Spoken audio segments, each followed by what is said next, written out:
BBC Sounds. Music, radio, podcasts.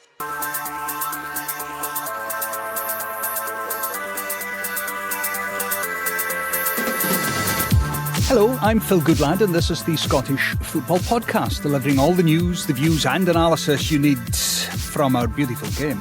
It's Wednesday the 18th of September and today the focus is mainly on events in the East End of Glasgow. There's absolutely no doubt this feels like the most ready I've been as a Celtic manager coming into the Champions League campaign. Arriving at this first game will have been the best place that probably I've been in since I've been here. Brendan Rodgers is in a good place. But can Celtic get their Champions League campaign off to the dream start against Slovan Bratislava? We'll preview what could be a massive night and hear from a man who scored one of the club's most famous goals in the competition. The atmosphere's like nowhere else. It's honestly something you want to go and experience at least once in your life, and hopefully they can get off to a good start. We're also going to get the lowdown on the visitors. And as if that's not enough, Mark falls into the box and makes it 2-0. It's a sumptuous dink from Martin Boyle.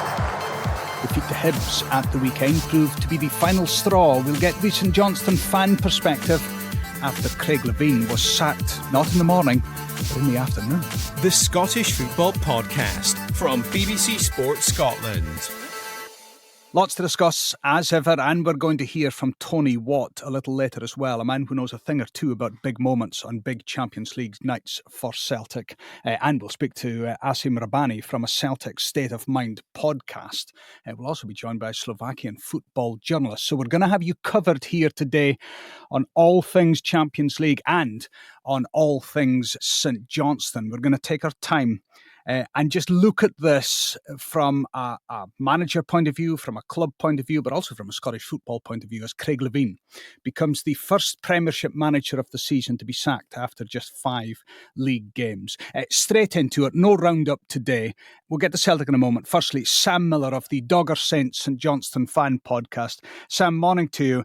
As soon as Craig Levein's news came through yesterday, my phone blew up with people who thought they were first with the news, and very funny to say it's not a case of sacked in the morning, but sacked in the afternoon. I guess you're as fed up with that joke as I am. Yeah, they probably sacked him in the afternoon to give the newspaper something to give them a harder time of it, I think. But it did come as a bit of a surprise. I thought he may have had the Ross County game at the weekend to try and save his career, save his job at St Johnstone. But so from a fan, was this on the cards for you? I think the fans had enough. They made it clear vocally at Easter Road on Saturday that enough was enough. In my opinion, and I think the vast majority of all St Johnstone fans, is he was brought in ultimately to keep the team up last season after a dismal start to the season.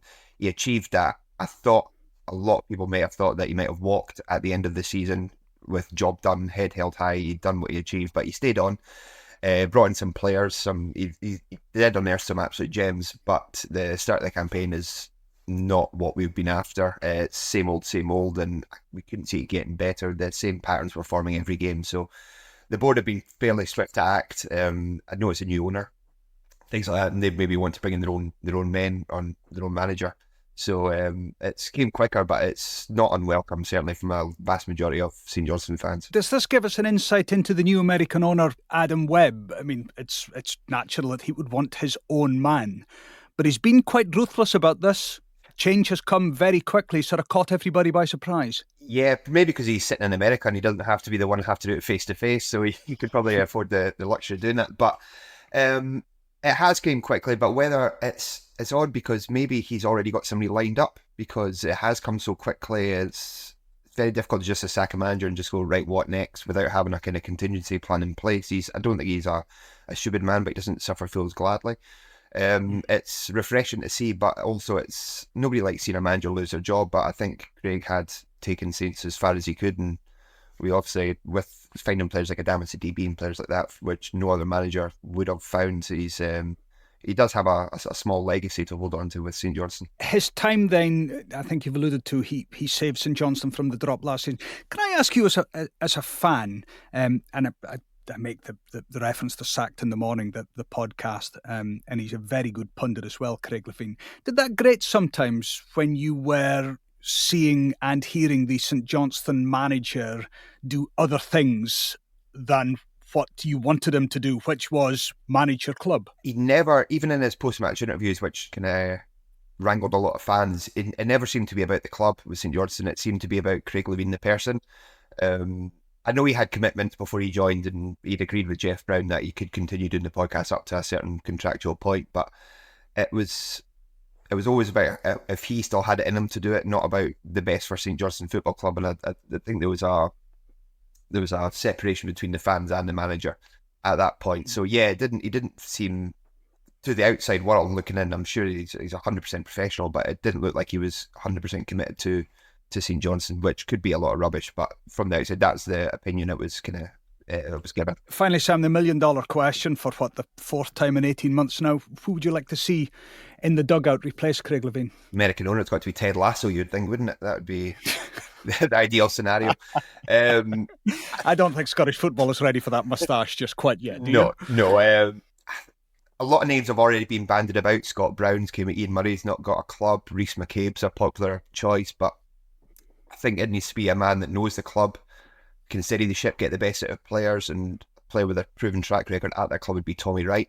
I know he's got a good gig at the Northern Ireland under-21s, but I would have no problems at all. I know things went a bit sour from at Kilmarnock, but he knows the club. He did have problems with the ex-staff member, the owners, but there's obviously a change of scenery now, so I would definitely welcome Tommy Wright back to the club, coming back to steady that ship. Back to the future then for you, Sam Miller at McDermott. Listen, we'll leave it there. Thank you very much indeed. Sam Miller there from the Dogger Sense St Johnstone fan podcast. Of course, you can keep up to date with all that happens with St Johnstone as you can with the rest of Scottish football at our website.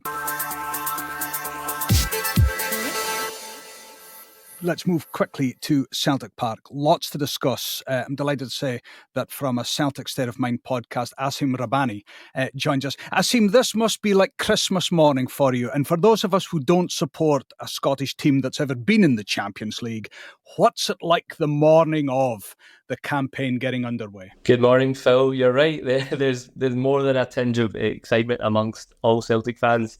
Especially this season, there seems to be a real air of cautious optimism. I say cautious for now, but like as the game approaches, we're going into it for, unusually as probably favourites going into a Champions League game.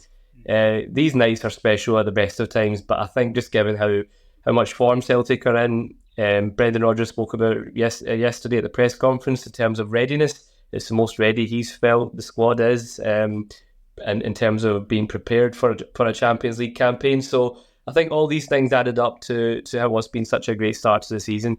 Just means we're going into it in quite an optimistic and really excited, as you say. It's the pinnacle of European football, and on these nights is nothing better. Asim, you say a cautious optimism.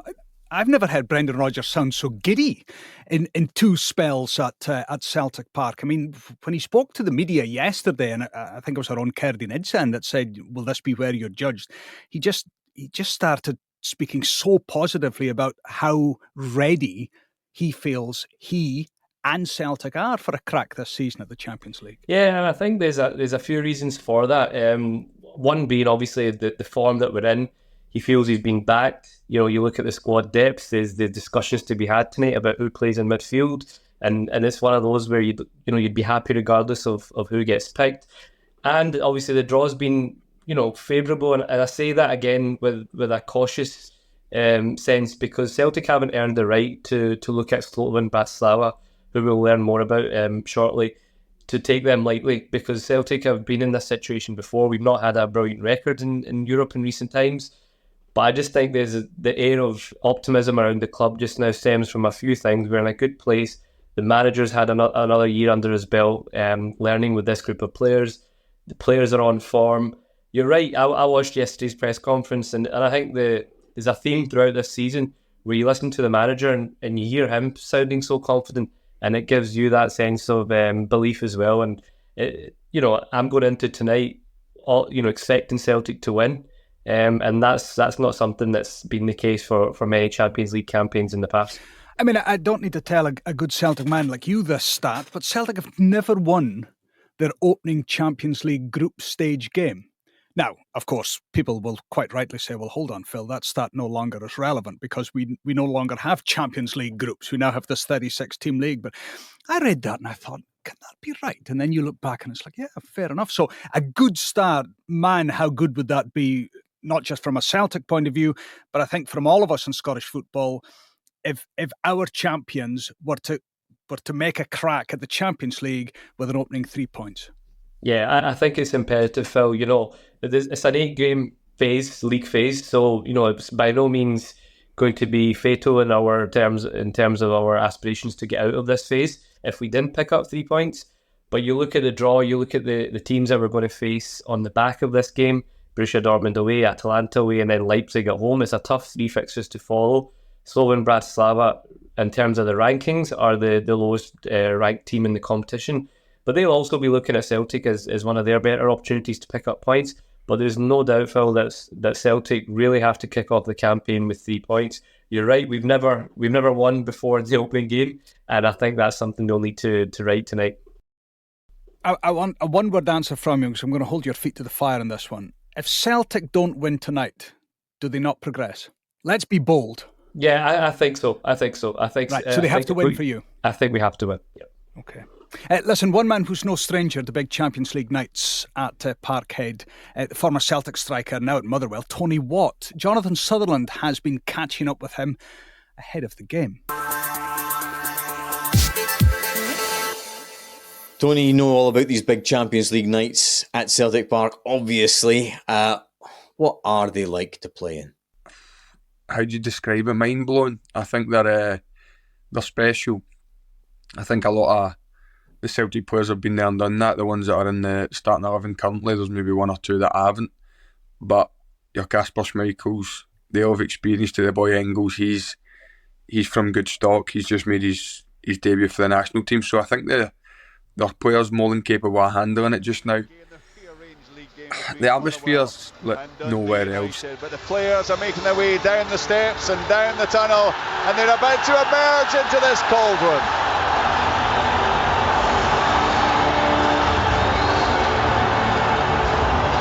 What a noise, what an atmosphere. You know, we are fortunate enough to cover matches all across the continent, but there can be few places more special than Celtic Park is tonight, both visually and you can hear it just in terms of the noise, the intensity in the atmosphere. A stunning night right now. Will it be a special night for the Scottish champions in the Champions League? You can hear the theme.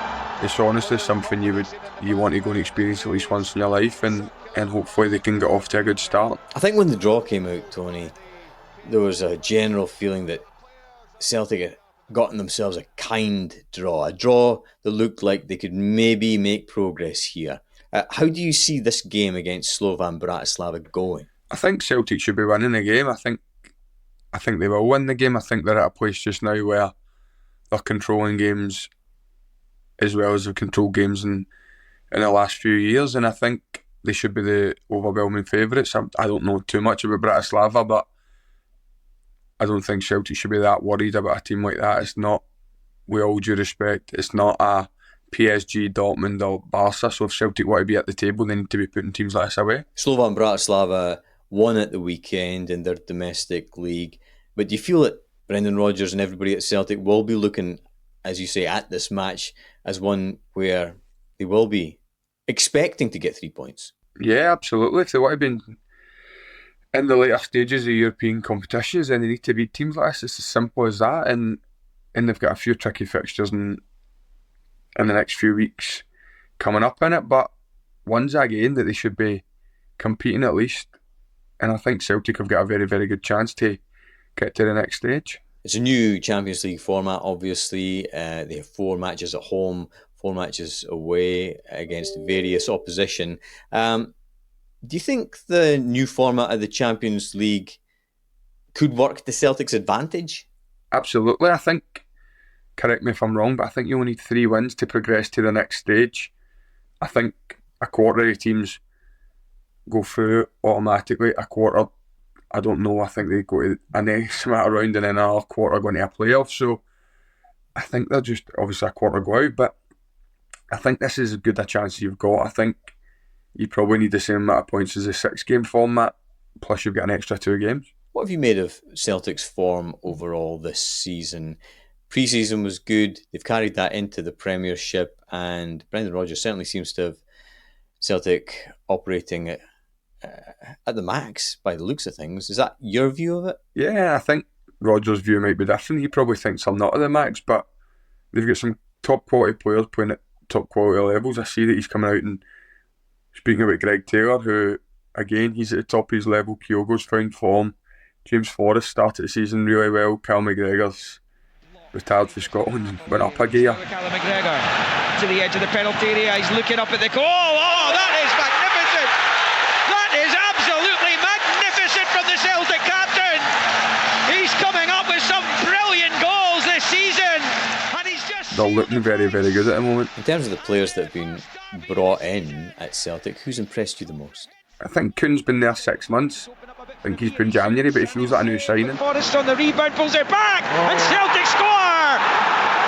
Nicholas Kuhn slides it in! He looks as if he's took it up another level, and it's been hard to say because a lot of them haven't really started. A lot of them haven't really played from the start, and I think the one I'd be most excited about would definitely be Engels. I think everybody's expecting a lot because his price tag 11 million, but from what you see and what you hear from the past, I think it was come on to say he was one of the best young kids he's worked with. I think he could really, really light this league up. It's 12 years, can you believe it, since your famous goal in Celtic, that amazing 2-1 victory against Barcelona. What a moment for one! Yes! Oh, Tony Watt has surely won this game. Tony Watt drills the ball past Victor Valdez. Neil Lennon is on the verge of greatness. Celtic Football Club are on the verge of one of their greatest ever triumphs against one of the greatest ever club sides. And almost the last 16 is within distance now. Tony Watt with the goal of his life. It is incredibly Celtic 2, Barcelona 0. What a goal! Are the Celtic side capable of a famous result like that in this campaign against maybe someone like Dortmund? I think they are. I think they're more than capable. I think if you've got Kyogo at his best, which I do think he looks as if, I know he never scored at the weekend, but I do think that he's probably key to it. I think they're just in a good moment now, and I think there's definitely scope for a big giant killing yet. The Scottish Football Podcast from BBC Sports Scotland. Tony Watt there. I wonder, Asim, Rabbani, does hearing that goal against Barcelona still give you the shivers? 100%. It's one of those goals that'll live long in the memory. I was there that night. I was fortunate enough to witness that game. And just when you watch the clips, when you hear the commentary, it brings the goosebumps. And we're hoping for something similar again tonight. Obviously, we're playing a different kind of level of opposition. But make no mistake, when that Champions League music comes on, we're all ready to go. Well, listen, Asim, we'll leave it there. Thank you very much indeed for joining us. Asim Rabbani there from the Celtic State of Mind podcast. Delighted to say now they were joined by the Slovakian football journalist Lukas Vrablik to speak all things Slovan Bratislava. Lukas, thank you for joining us.